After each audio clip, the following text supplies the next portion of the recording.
Hey, what's going on, you guys?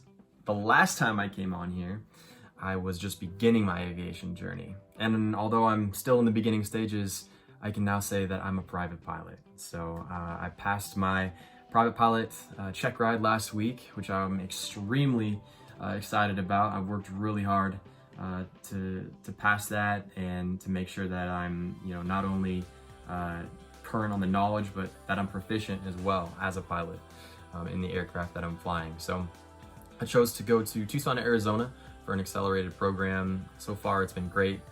There's so much knowledge and information that they throw at you at a daily basis, or on a daily basis, that you really have to focus, you really have to be dedicated, and you have to be all in. So that's why I chose to come to Tucson. I don't know anybody here, and I'm just, completely focused. So a couple things I wanted to talk about were the written exam. The written exam, I was so worried about that written exam because, you got to think it's not, of course you have to know from the knowledge portion, you have to pass with at least a 70% or higher. But if you pass with a 70% and you take that piece of paper into your check ride and your FAA examiner or DPE sees that, he's gonna go line by line on everything you miss, and it's gonna be brutal. So you want to make sure that when you're studying for your written, that you aim to at least get a 90 or higher on 3 of the practice tests. And I got a 90% on my written, and it really helped me out because the examiner knew that I know what I'm talking about when I'm explaining to him the things that are on the ACS, and also he knows that I was serious about my studies. So do not take the written exam if you've just barely gotten through your practice tests, because your check ride will be brutal. I will tell you, all those PLT codes they'll go down line by line for what you miss. So that's just a piece of advice. Do not take your written just to pass. Take it to ace it, is definitely the key there. Also, when you go into your check ride, be organized. If you're not organized, the FAA examiner is not gonna like you to start because if you're not organized, that's gonna signal to him that you're not prepared for the especially the oral board portion. It's a 2.5 hour Q&A and scenario-based situation on him asking you a bunch of questions, and all that stuff starts with the second you walk in the door, because if he sees you're prepared, he'll know that, oh, he's also prepared mentally to be able to answer the questions I'm gonna ask him. So that's just a thing to remember there when you go into your check ride.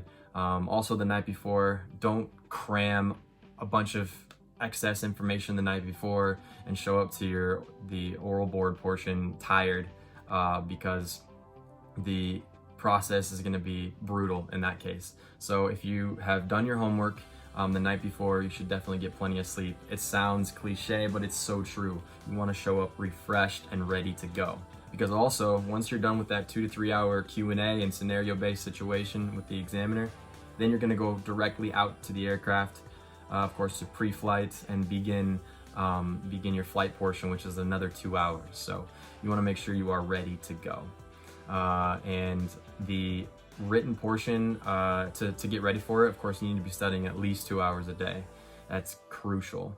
I use the King's School module course, and that helped me a lot. It really broke it down step by step as to what I needed to know on the preliminary side, and it helped me. Everything that was on the King Schools was a lot of those questions were on the written exam, and also they broke down really easy.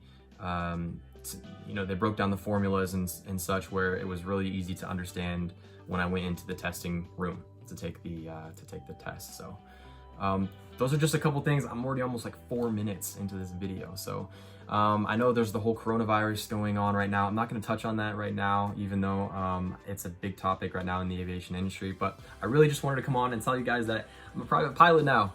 And even though I'm a private pilot, my aviation journey has just begun. On Monday, last week, I started my instrument training. So that's off to a great start. And yeah, so if you guys have any questions for me about the private pilot exam, the check ride process, feel free to reach out, and I'm an open book. I want to help as many people as I can. That's why I'm making these videos, so that anybody who is interested in pursuing or is currently pursuing that aviation journey. We're all in this together, and we just got to continue to push forward and push through, especially in times like the coronavirus, like this situation. So, all right, I love you guys. Thanks for watching, and if you could please hit subscribe and follow me on Instagram. I'm at Michael Rexford. So, all right, you guys, talk to you later. Bye.